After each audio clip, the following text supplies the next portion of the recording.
Today I have a character build for you that I am calling the Battle Chemist. The Battle Chemist is a straight Alchemist Artificer. The Alchemist is considered F tier by most in the community, and I do think it is the weakest of the Artificers, but I do think that it can be viable. That's what I'm trying to show with this build, is that we can build a character that you can run through a campaign and enjoy it and feel like you're influencing combat and out of combat. So I'll get more into this when I eventually get to the Artificer deep dive, but Artificers as a base class do not give the character a standard fighting style. They don't give a niche fighting style that nobody else can really accomplish. They just kind of do things that everybody else can accomplish, but just worse. For example, they may be casting cantrips, but they just do it worse than full casters. So it's really on the subclasses in order to give Artificers a fighting style. And most of the subclasses do it really well. The one that struggles with it is the Alchemist. And I think I have found a way to kind of get around that and actually use the Alchemist to create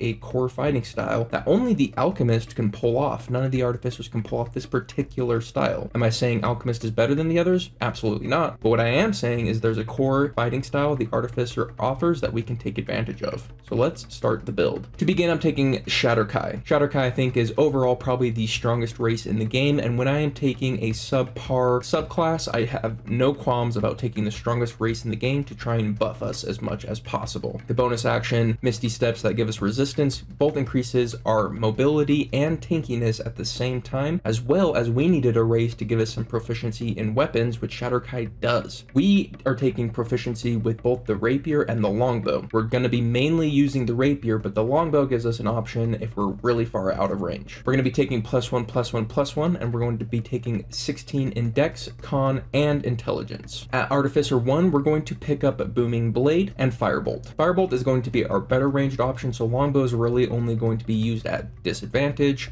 when we are shooting at really long distances. So Firebolts are standard range and Booming Blades are standard melee attack. It's basically just going to be a normal melee attack, but if they decide to move, boom, it's going to do some extra damage. That's not going to really be consistent until later on. At this point, you're going to want to pick up your fight winning spells. You know, I really like Fairy Fire here because it actually synergizes with you and your rapier, but Tasha's Caustic Brew also works just fine. Any other fight winning spell you're looking at and happy with, go ahead and take it here. Then we're going to have our medium armor and our shield as our main defense here, and that basically summarizes what we are at level 1. One fight winning spell with a pretty solid setup of AC, weapons, cantrips, ranged, and close options. So fairly solid. At our Artificer 2, we pick up infusions. We are going to be very selfish with our infusions. Later down the road, it's going to be very important that we hit. So enhanced weapon is going to be our first pick. Not only is it going to let us do more damage, but it's just going to make sure that we're more consistent with our one attack, because our one attack definitely needs to hit with this build. We're also going to pick up enhanced defense. Enhanced defense is really nice just to keep our AC up. I'm going to pick up Arcane Tattoo with Find Familiar in it, so that early on in the campaign, you can take this infusion instead of enhanced defense, for example, on a day off, and then you can summon your familiar with it, and then that way next day you still have your familiar, but you can now pick up enhanced defense. So it's an infusion that we can use long term without having to select it day by day, and having a familiar is just really nice. I usually don't lean too far into the familiar giving us the help action. It often feels pretty gimmicky to me, but we do have that option, but mostly I'm using it as a scout and out of combat. At level 3, obviously we're going to be taking Alchemist. I honestly kind of like Alchemist 3rd level potions. For a 1st level spell slot, we can create one of these potions, and if these potions are taken before combat, it's kind of like you cast a spell, but it's concentrationless now, so you can have a resistance potion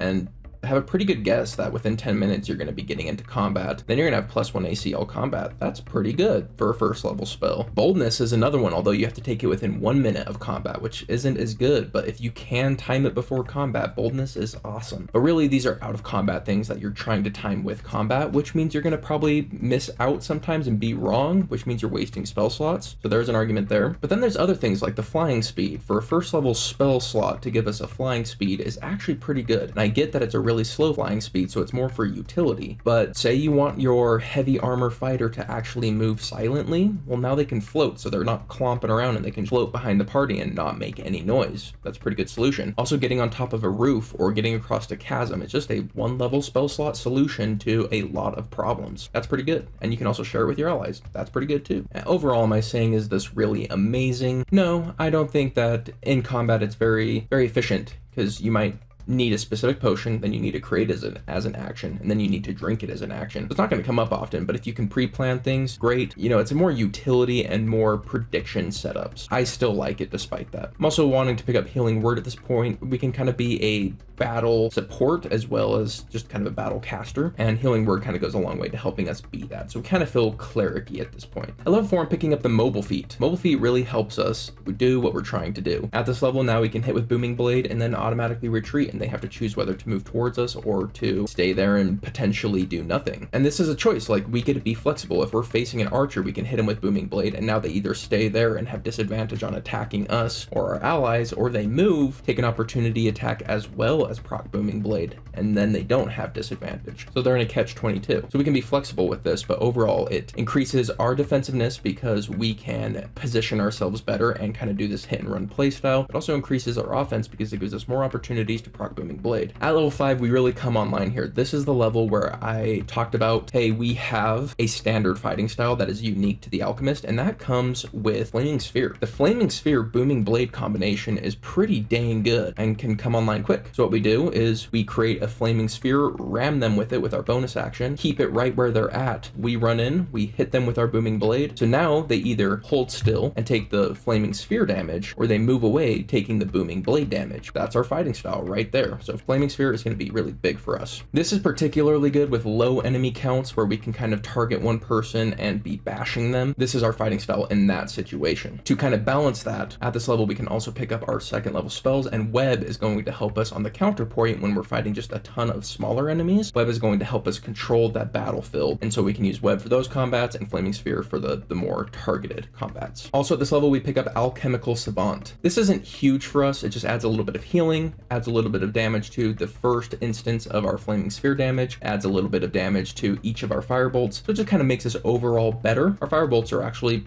among the best firebolts at this level, so that's pretty good. So we're pretty good at ranged if we need to be, but we also have this hit and run playstyle to increase our damage, so we have some flexibility in how we play. At level 6, I am swapping out Enhanced Defense for Repulsion Shield. Repulsion Shield is actually pretty sick on this build. As a reaction, we can knock an enemy up to 15 feet away. They do not get a save. So depending on how we position ourselves, if we hit someone, Booming Blade, Flaming Sphere, set it up, move in such a way that if someone charges us and hits us, mid their attack, we get to knock them into our Flaming Sphere. If they don't have any extra movement, now they're stuck there near the Flaming Sphere, and we just increased our defense by having a +1. We increased our defense because we can interrupt their multi-attack, and we increased our offense by proccing more of those end of turn Flaming Spheres. So Repulsion Shield is actually pretty sick on this build. At this level, I'm also taking Pipes of Haunting. Pipes of Haunting is going to go along with our Web to be our option for when we're facing swarms. We are better at facing, as far as damage goes, we're better against one person, but when it comes to swarms, we have a lot of control in between Web and Pipes of Haunting, both of which you just get from being base Artificer. So base Artificer actually does have some options for crowds. At this point, we also get 2 potions when we long rest. It's not a big deal, but we now have an extra potion whenever we take that long rest. Level 7, we pick up Flash of Genius, which it just slaps. This feature is so good. It just takes our saves and puts them on another level. It's based on our intelligence modifier. Right now that's a +3, but that's 3 saves a day that you probably would have filled that you can now have a really good chance of succeeding, and that only gets better as we increase our ASIs. I'm also switching out Enhanced Weapon for Radiant Weapon. This is basically the same thing, except now we have an option to reaction blind someone. There's a Constitution save to it, so it's not as good as Repulsion Shield, but it's like you might as well do something with your reaction, so now you have an option. At level 8, I'm just taking Intelligence. We really need it. It gives us better spells, gives us better spell accuracy, gives us better Flash of Geniuses. It's overall just really, really good. At level 9, each of our potions now gives a fair amount of temporary HP. It's not bad.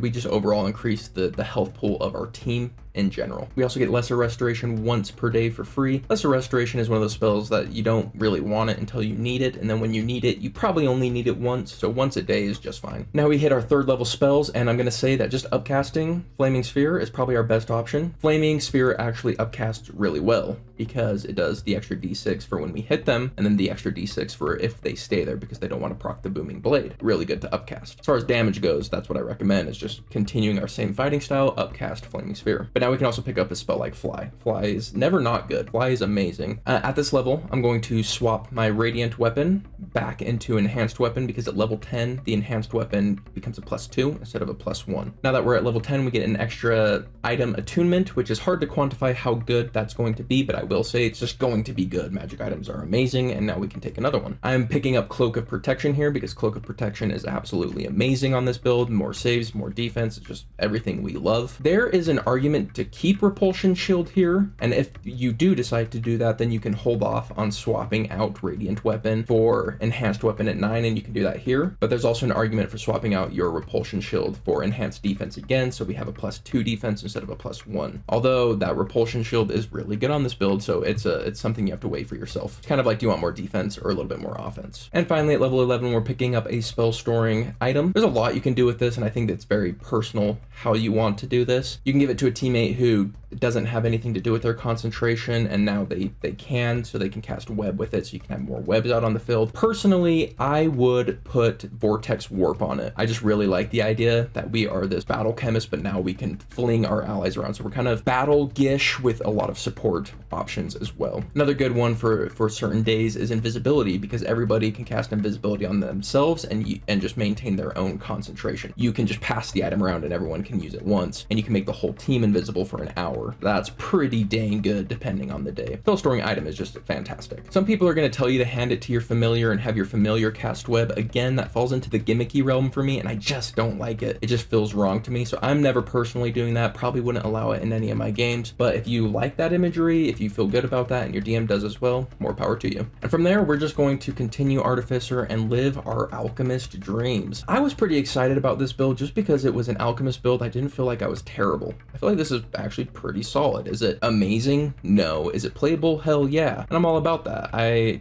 love to take these subclasses that are seen as garbage and try and make them not garbage. I think I did okay with that here. The thing is this Booming Blade and Flaming Sphere combo is really good, but there's not many builds that can take it naturally. You can kind of force it. Anyone who has Flaming Sphere, you can force a cantrip on them through a feat or whatever. But as far as innate classes go, I think Blade Singers are going to do this better, but I think that's it. And the thing is we can do this particular fighting style better than any of the other artificers, which means our alchemist has a niche, because you may want all the other amazing things that come with being an artificer over the things you get from being a wizard. And if that's the case, now you can do that and still do the Booming Blade Flaming Sphere combo. I always feel really good when I find the niche of one of these subclasses. I didn't really recognize it having one beforehand. Now I recognize that Alchemist does have one, so good job, Alchemist. I would love to hear what you guys thought about this build and what you would do to make it more interesting or better or more flavorful. Let me know in the comments down below. But other than that, I hope you have yourselves a wonderful day, and I will see you on the next one.